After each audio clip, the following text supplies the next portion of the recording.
All right, guys, we finally finished our custom school bus project. For those of you who missed the first episode, basically I used some leftover parts from a custom ice cream truck project that I did, which was the frame from our 1958 F350 along with the body from a 2009 school bus. I then put them together, added some sheet metal on the front to seal it all up, and then we gutted out the interior. I added a table and some chairs, and we used the school bus just like that as a playhouse for the next 6 months until I finally got the time to fully customize it. And before we jump into that customization, let me tell you that today's video is sponsored by Bluetti, a company that manufactures high-quality portable power stations, which is really just a fancy way of saying a giant battery and a power inverter stuffed into a box so that you can have power wherever you go without the need of a gas-powered generator. Now, they've been a sponsor of this channel for almost 3 years. I still have the original power station that they gave me, and it still works perfectly.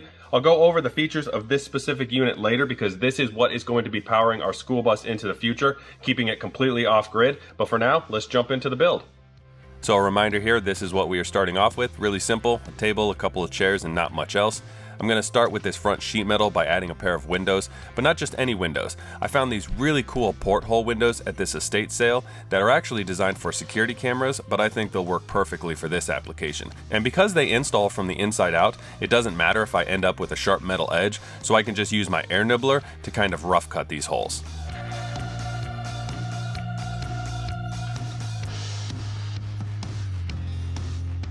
Next up, we apply a quick coat of black paint just to get some color on it and keep the metal from rusting. I then add some silicone to the outside of the window just to keep any water from getting in, and then with the help of my lovely wife, we get these windows installed.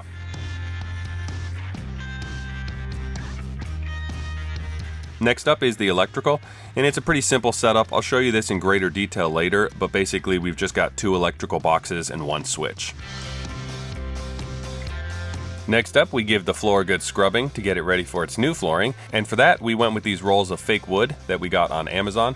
They were extremely cheap. I think it was $30 a roll, so we are $60 into the entire flooring. And I would describe the backside as like a thick butyl tape, so it actually does a really good job of covering up the imperfections in the floor.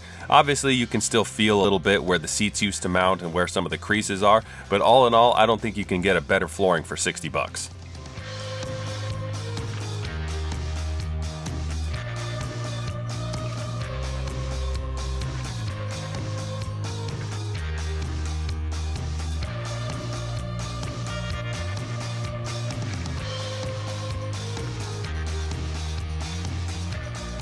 So I guess I forgot to film installing our lighting, but it's just that really simple LED strip lighting that comes on a long sticky roll. I'll show you that in greater detail later, but for now we're installing the table and chairs back to their original spot. So what we have here is most of a gazebo set. It is 3 out of 5 boxes for a complete set. If you guys remember a little while back, I bought 4 box trucks from a defunct moving company. Well, those boxes were full of all these parts. And because they weren't complete sets, there wasn't a lot that I could do with them. So the wood was either going to end up in a landfill or I could turn it into something else. And in this case, I'm turning an old gazebo set into a bunk bed.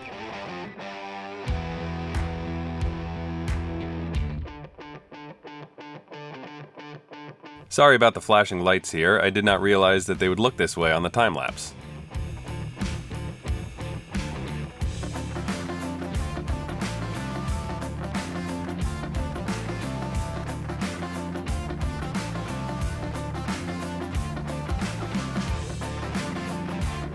For the mattresses, we went with 3-inch foam ones that are designed for an RV. Luckily, they make tons of different sizes. I think we went with 28 by 72.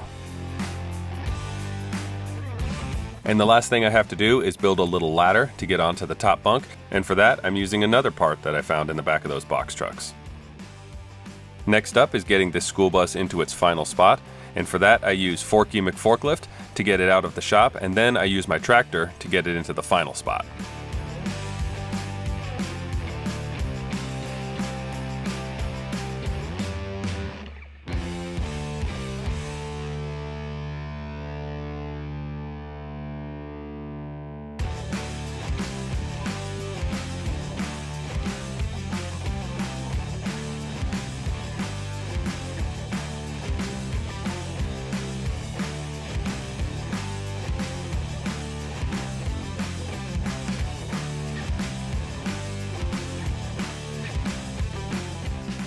Once I figured out exactly where I wanted it long term, I spent a ridiculous amount of time trying to get it jacked up and perfectly level and then set down on some blocks so that it wasn't resting on the tires.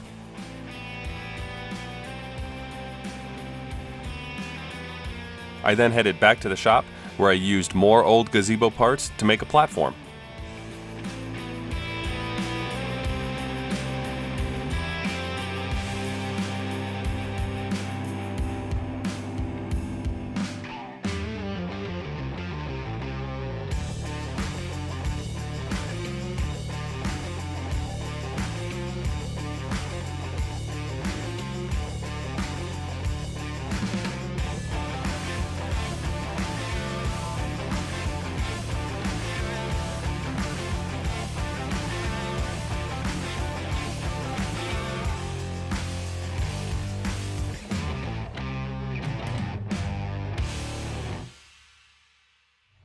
All right, fast forwarding a little bit, we've got a second platform done on the back here. The whole point of this platform is to give the kids something to climb up to then enter the rear of the school bus. We've also got the weed barrier in and then some of the chips. I've got to get my wood chipper going so I can make some kind of cheaper, junkier chips back here where they don't matter as much. We also have another platform right here at the entrance. And then I built a platform on top of our trailer hitch just to help keep anybody from dinging that with their knees. If you're like me, you've hit your knee on 1,000 trailer hitches. And then I built this kind of obstacle course here with the last few pieces that we had left over from the gazebo. So this portion goes all the way up, and then it goes to a little one here that teeters back and forth, and then it goes to a longer one that goes back and forth the other direction, which leads us to this giant playhouse. The funny thing about this is a playhouse that came in 5 boxes. Boxes 1 and 3 were in one of the trucks, boxes 2 and 4 were in a different truck, and then box 5 and the slide were in a third truck. So I had all of the pieces to make this entire playset for free, but they were in 3 different trucks. So along the way, I kept thinking, oh, we're just a box short, or we're 2 boxes short. But that means that everything you're seeing here was completely free, except for our wood chips and our rubber barrier, and then of course the parts that you saw me put into the school bus. I just think that that worked out absolutely perfectly.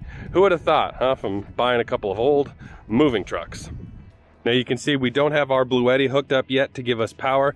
That's the cool thing about having a portable power station. I can charge it inside and bring it out whenever we need it. We are going to be camping in this thing tonight, so I'll bring the Bluetti out here. We'll get this thing all powered up and I'll show you all those features. One thing I wanted to show you before tonight though, our little pilot station, as the kids call it. This was originally from the school bus, and it's just a series of switches. Give the kids something to play with when they're sitting here at our little portal window. All right, it is evening time. We are getting ready to camp out in the school bus. So I've got our little Bluetti set up out here, and then I've got my app on my phone so I can go ahead and turn it on. And there's our little AC light.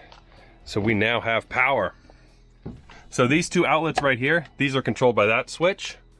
And there are the LED lights that I forgot to show you guys how they install.